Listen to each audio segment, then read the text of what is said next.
All right, let's dive right into this explainer and explore the genuinely fascinating world of pattern recognition and how machines actually learn.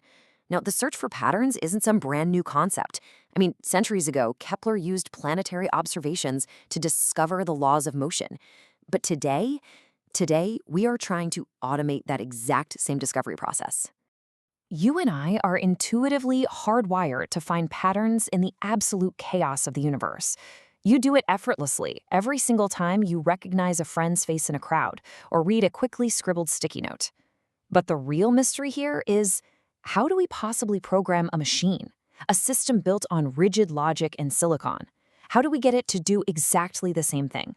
Section 1. The search for patterns. To really understand teaching machines, let's look at a very human problem that traditional computers notoriously struggle with.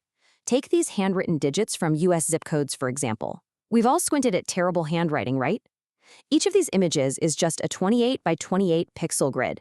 If you try to tackle this by writing hard-coded if-then rules for every single loop, stroke, and slant, you just end up with a massive, frustrating web of exceptions, and it invariably yields really poor results. Section 2. Types of machine learning. So to solve this, we absolutely need adaptive models, and the field generally breaks down into three main paradigms. First up, we have supervised learning. That's like our digit problem, where the data comes with known labels. Second is unsupervised learning, where the algorithm is just left to discover hidden clusters entirely on its own. And third, there's reinforcement learning. This is where a system acts purely through trial and error, like learning to play a masterful game of backgammon just by playing millions of games against itself. Section 3. The curve-fitting problem. Let's zoom in on the math for a classic example of supervised learning so we can uncover how this learning actually happens under the hood.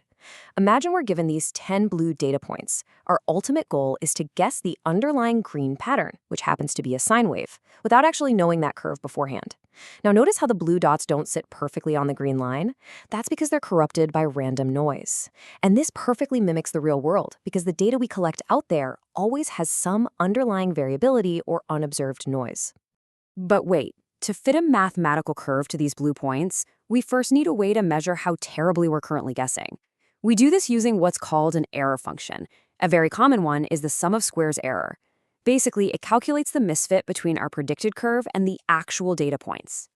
When you look at the geometric interpretation here, with the error represented as these vertical green bars, the goal is crystal clear. The machine's entire objective is to constantly adjust its mathematical curve to squash those vertical bars down as close to zero as possible. It's essentially a massive minimization game. Section 4. The danger of overfitting. All right, let's see what happens when we start adjusting the complexity to solve this, because things are about to get wild. If we start with a zeroth order polynomial marked as m equals 0, we just get a flat horizontal line. Notice how completely inflexible this model is? It completely misses the underlying wavy pattern, leaving us with a huge error. So we bump the complexity up to an order m equals 1 polynomial. This gives us a straight angled line. I mean, it's doing a little better than the flat line, but it's still a very poor representation of our underlying sine wave data. It just literally doesn't have the flexibility to curve. But then we hit m equals 3. And wow, this is a beautiful sweet spot.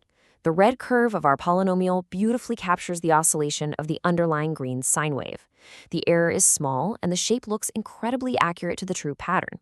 Now, naturally, you might be thinking, hey, if m equals 3 is good, wouldn't a higher number be even better? Well, look what happens at m equals 9. The red curve hits every single blue data point perfectly. That error function we just talked about, it would score a perfect 0. But look at the shape between the points. It is oscillating wildly. It completely misses the true underlying green pattern. And guys, this is the ultimate trap in machine learning. It's called overfitting. If we peek under the hood at the actual math, the reason for this chaotic behavior becomes completely obvious. The coefficients, the numbers multiplying our variables in the equation, they have become massive for m equals 9. Just look at this. One of the coefficients explodes to over 1,000,000. This means the model isn't learning the pattern anymore.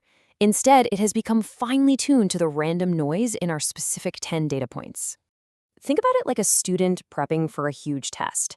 The training data is the practice exam. If the student just memorizes the specific answers to the practice exam, which is exactly what overfitting the training data is, They are going to completely fail the real-world final exam when they encounter new, unseen questions. Section 5. Generalization and data size. This paradox brings us to the ultimate true goal of machine learning: generalization. A model is absolutely useless to us if it cannot accurately predict or categorize fresh, unseen data in the real world. We really don't care how well it memorized the past. We only care how well it predicts the future. So, how do we fix this? Well, one rough heuristic we can use to fix the overfitting problem is to simply gather more data. If we increased our dataset from 10 points to 100 points, that wild m equals 9 curve would actually smooth out and fit the pattern much better. The larger the dataset, the less severe the overfitting becomes for any given level of model complexity. There's actually a general rule of thumb for this in the field. You want the number of data points you have to be at least 5 to 10 times greater than the number of adaptive parameters in your model. Basically, if you want to run a highly complex, flexible model, you absolutely must have a massive data set to support it, otherwise you fall right back into that overfitting trap. But that leaves us with a really provocative question. It feels kind of unsatisfying to artificially limit the complexity of our model just because our data set happens to be small. Instead of arbitrarily limiting our math based on data size, what if we adopted a Bayesian approach to probability? An approach that lets the effective number of parameters adapt automatically to the size of the dataset, effectively eliminating overfitting entirely? Well, that is exactly the concept we are going to explore in our next explainer.